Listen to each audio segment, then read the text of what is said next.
Hey there everybody! Today I'm going to show you how to deboss sleeves using your Cricut Maker machine. If you want to know all the supplies I use for this project, go ahead and visit the link below this video on my blog, abbykirstingcollections.com, and you can also download lots of flower templates on catchingcolorflies.com. I'm going to be using my Cricut Maker for this project, and I'm going to be using my Deboss tip with Quickswap housing. That's tip number 21. So I'm going to show you the back end work you need to do first in Cricut Design Space, and then I'm going to show you how it turns out when we deboss on our Cricut Maker machine. Okay, so this tutorial I'm going to be teaching you guys how to deboss leaves using your Cricut Maker machine and the Quickswap deboss tool. Now the Maker is required for this, of course, because the Quickswap housing only works with the Maker. And I'm going to show you just how this turns out in a minute, but first I need to show you the back end work inside of Cricut Design Space. So I've imported some SVG files here. These are just some leaves I've designed. And you can see on top of these that there is sort of an outline that I also created in an SVG. And if you would like these for yourself, I am giving away some leaf freebies on the blog. So be sure to click to that post that is below this video, okay? And you can use these exact ones for yourself, or you can just bring in any leaf that you want and apply this method to it. So I have sort of a base here in green, and then I have sort of an outline. And all I've done here is, let me put this back. I'm just gonna highlight this real quick, and I wanna make sure that it's aligned. So since I moved it, I'm just gonna recenter it. There we go. And I'm just going to click on the top part only here, the outline portion, and I'm going to go up to line type, and in the drop down menu I'm going to click on deboss. And the reason that this is present for me here is because I have my Maker machine selected over here on the right top hand side, so it gives me that option for line type because the Maker can do debossing. So I'm going to select deboss. You're going to see that line type change. It's just how Cricut tells you that it's representing a deboss line type. You can also look in your layers panel over here to the right, and you'll see that that top layer we have selected that is the outline says find deboss. So that's telling us it's going to deboss. I have a couple of other options here, so I'm just going to click on each of the outline forms of those as well and change those to deboss so that they do the exact same thing. Now here's the really important step. If I were to go to my cut screen right now and hit the make it button, then it would be putting the deboss on one and the leaves on separate pages, which is of course not what we want because we want the debossing on top of the leaves. So make sure that you use your attach tool. I'm going to highlight this selection here.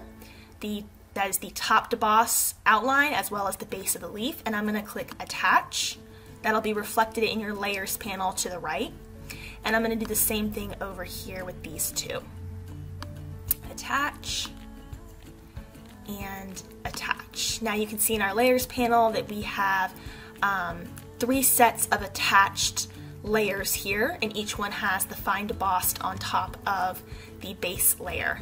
Now when we go to the cut screen, you can see that our deboss is on top of that base layer. So it's going to deboss the surface first, then it's going to cut the outline of our leaf out.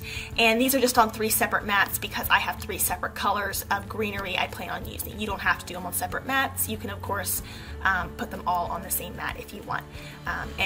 You can do that by changing the color here on the in the canvas here. So if I were to click on that, you can go and you can change it to be the same color as the other ones, or if you're already on the make it screen and in the cut screen area, you can also click the 3 little dots and you can move the object to another mat if you prefer to do it that way as well. So that's just a little extra side bit of information for you there when it comes to cutting out materials on multiple mats or on the same mat. So that's the back end work you need to do in Design Space to make sure that your debossing is set up correctly to deboss these leaves. And now I'm going to show you how that turns out. Cricut will first have you insert your deboss tip. It likes to do the debossing part before the cutting part. That is your Quickswap tip number 21. And you'll just open clamp B, remove your fine point blade or whatever blade you might have currently in there, place your debossing blade in there, your Quickswap housing tip.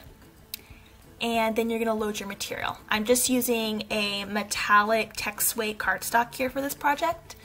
And then go ahead and press go when it tells you to go. It's going to take a second to read the tool, and then it's going to start debossing. And your blade will probably spin and rotate a few times throughout the process. That's very normal. You can already see some of the debossing starting to come together there on top of the paper. Once the debossing is finished, then Cricut is going to prompt you to load the fine point blade. Make sure you do this without unloading the mat. If you unload the mat, then the cut will be canceled altogether. So don't unload the mat, just switch your tool out and then hit that flashing Cricut button again on the top of your machine, and it will proceed to cut around all that debossing detail that it just did on that paper. Now my cut is all finished. I'm just going to flip my mat over here and peel my mat away from my material. That's a good way to try and avoid some excess curling of the material there. And you'll probably notice that your leaves are really stuck to the mat. I recommend using a light blue mat for this, the light grit mat, or you can use a green one that maybe you've already used a lot and it's not as sticky as it normally is when you first open it out of the package, because you can see here that I'm kind of having to pull real gently, and it's giving the leaves some curl, which, because it's a leaf, it's not a big deal. But it's just because of the pressure that Cricut put on the paper when it debossed. But when we look up close here, you can see all these little ridges and leaf vein details. And it's a really great way to add some texture to your paper and some finite details to the leaves. If you're making like paper flowers, arrangements, bouquets, anything like that, it's a really simple way to add some great detail. The beauty is always in the details. So this is a really quick tutorial of how to deboss leaves with your Cricut Maker, and I hope you all enjoyed it. Be sure to visit that blog post below for all the supplies and more details on how to do this.